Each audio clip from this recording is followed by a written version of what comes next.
So Nintendo has just revealed the 7th fighter of the Super Smash Bros. Ultimate DLC, being Minecraft Steve, and that kind of came out of left field, really kind of blindsided everybody. I don't think anybody kind of expected Minecraft right now, or really ever for Smash Bros. And he just still looks like a dream to see him in the game in his blocky figure compared with everybody else. But at the same time, I think it is one of the biggest characters to join the game. I've never played Minecraft, but I can tell you this is a legendary character for sure. And now with Steve's inclusion, we are coming down to the wire. This is where it's starting to get serious as we only have 4 characters remaining, so who is going to fight for the final 4 spots? Well, that's what today's video is going to be about. We have made 3 categories based on the potential characters to come, being third-party characters, the costumes left from Super Smash Bros. 4, and obviously first-party additions. But before we get started, guys, make sure that you are subscribed with that notification bell turned on so you can stay up to date on all things I post with Smash Bros. And Nintendo everything, including when Steve actually drops, you guys get the first gameplay footage from Nintendo Land. But without further ado, let's get into the list of characters that I believe have the best chance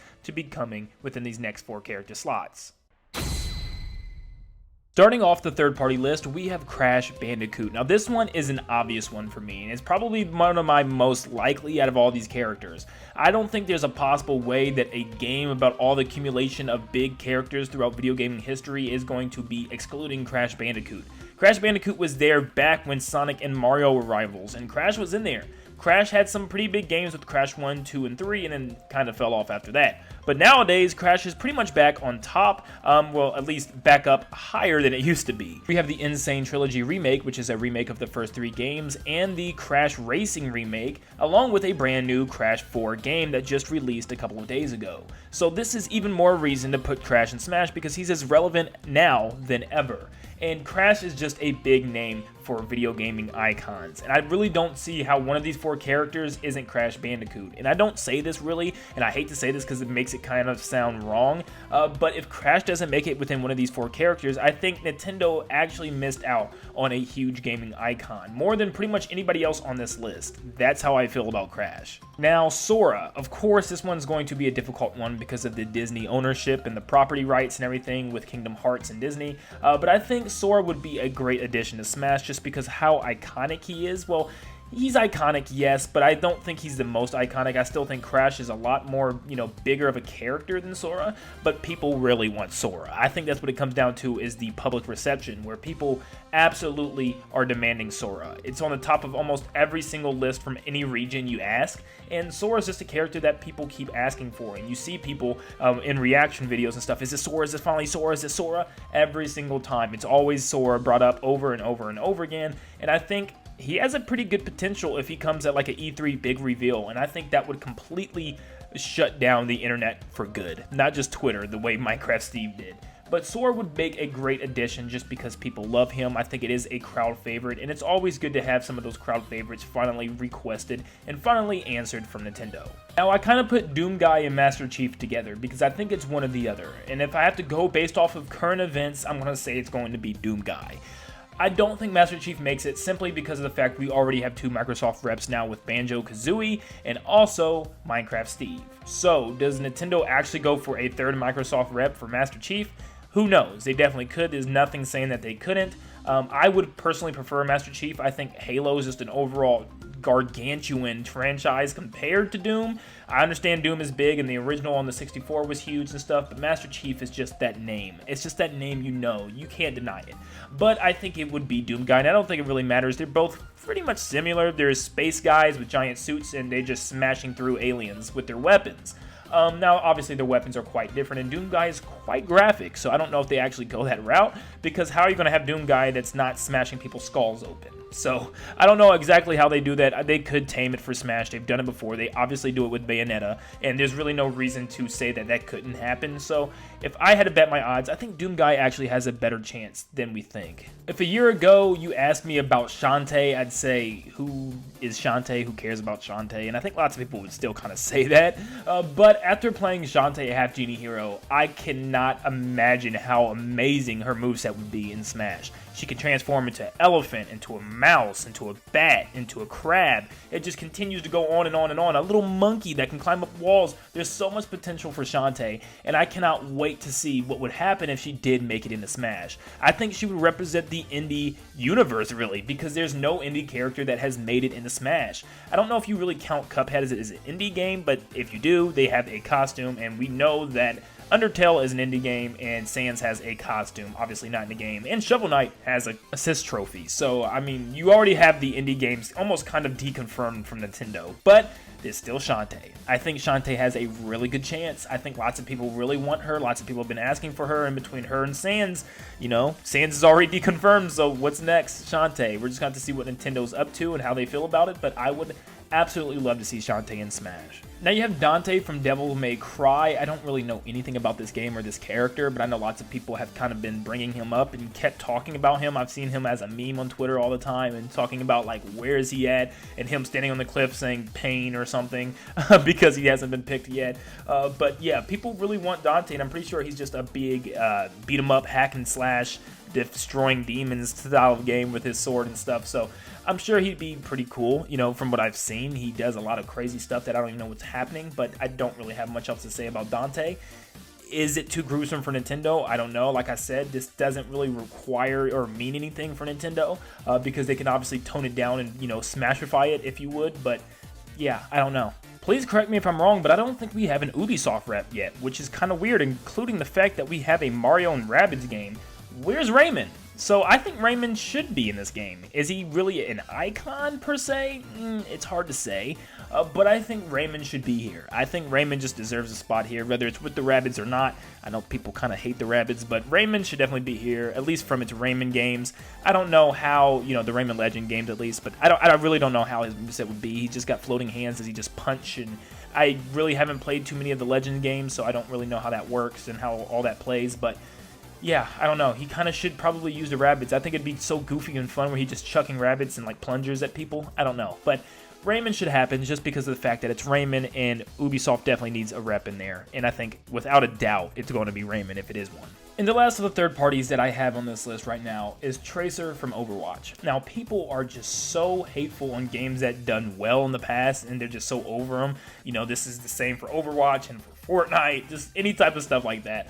And people really don't want any Overwatch character in Smash from what I've seen online. People were really hating against it. But there was also the developers talking about how bad they wanted their characters in Smash. So who knows? You could definitely get a character like Tracer. I think she would be kind of the representative of all the heroes and villains and alike in Overwatch.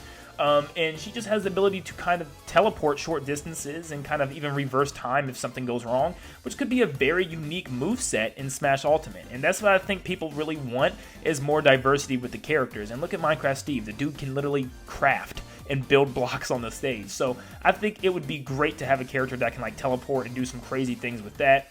I think it'd be a lot of fun. Now, Smash costumes are Mii Fighter costumes that didn't quite make the transition from Smash 4 to Smash Ultimate, which leads people to believe that they could still be coming as actual fighters. And the first one we have is Monster Hunter. There is no Monster Hunter Mii Fighter skin at all, and I think in Smash 4 we actually had two different sets of Monster Hunter skins, and one of those were like a Rathalos skin.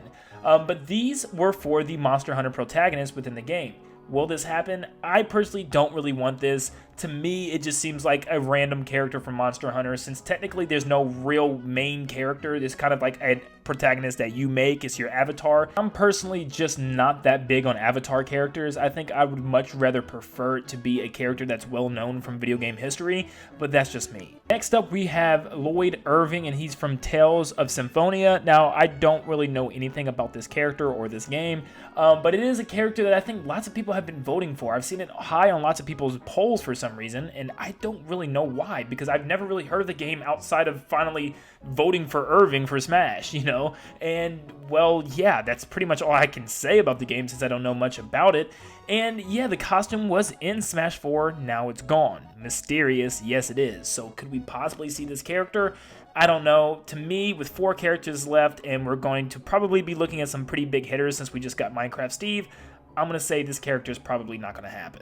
And the last of the costumes is, of course, the boy, Geno. Everybody wants Geno. Sakurai wanted Geno. I mean, it just kind of makes sense. He was a skin in Smash 4, not a skin in Smash Ultimate. So what does that mean? Is he gone? You know, is he coming as an actual character? Who knows? I've had a theory for a very long time that Geno's actually going to be the final character of the DLC, and I believe this for a very, very long time, because Geno's kind of been that character that's been rumored and leaked ever since, like, Brawl, maybe even Melee. So I think this character is a perfect way to end. Finally, let's end the characters off on that one that everybody's been talking about, everybody asks for every time there's a Smash announcement. Let's end it with Geno, and I do strongly believe that Geno is going to be that final character. I really do. Starting off our first-party character, we have Bandana D. Now, I'm sure there could be another Kirby announcement, and this could go alongside it. I just don't see this character being a DLC fighter. I don't think he's big enough. I don't think it's something that would really shake the internet at all. I know you could bring up the, you know, Byleth and Min situations where it's just like, why would they add them? Yeah, I don't know. But Bandana D, yes, he is a heavily, you know, asked for a character for as far as first-party characters go. But I just don't know. I just don't see this character, you know, he has a spear. That's really about it. His moveset would be very average, and it really probably wouldn't add much. I'm not trying to diss Bandana D fans. I'm sure he has waves, but I don't think he's going to be a good DLC character. Now, I've never really played a Xenoblade game, but I have watched like all the cutscenes to all the games, and I kind of know everything what happened and all the characters and stuff. Yeah, I'm weird like that, don't question me. But I think there is a really good chance for a Xenoblade 2 character. I think that they were actually planning on putting a character in, they said, from Xenoblade 2, which is probably going to be like Rex and PYRA, or Rex and Mythra, or maybe like a Switch thing with PYRA and Mythra together, but who knows. But I think we definitely need another Xenoblade rep. I think that game is very much growing here in the West, and I think it's time for us to finally get another character. We only have Shulk, and there's Xenoblade, there's Xenoblade X, there's Xenoblade Chronicles 2, there's remakes. I mean, this game is being represented more now than ever, so I think it's time that we finally do get another Xenoblade rep. But is it too late? Is it too far away from Xenoblade 2? I don't know. That's really a call for Nintendo. Now, one that I'm crossing my fingers for it to not happen is a Pokemon rep. I'm not just trying to hate on Pokemon or anything. I actually kind of really started to like Pokemon now since Sword and Shield. It was like my first game, and I'm starting to really get into it. But I just don't think we need a Pokemon rep as DLC. And I think Byleth was a big mistake. They shouldn't have done another, you know, Fire Emblem character as DLC. I don't think they need to do another Pokemon character as DLC. Yes, I think there could be some cool options and maybe a new type of generation coming here in the future for 2021.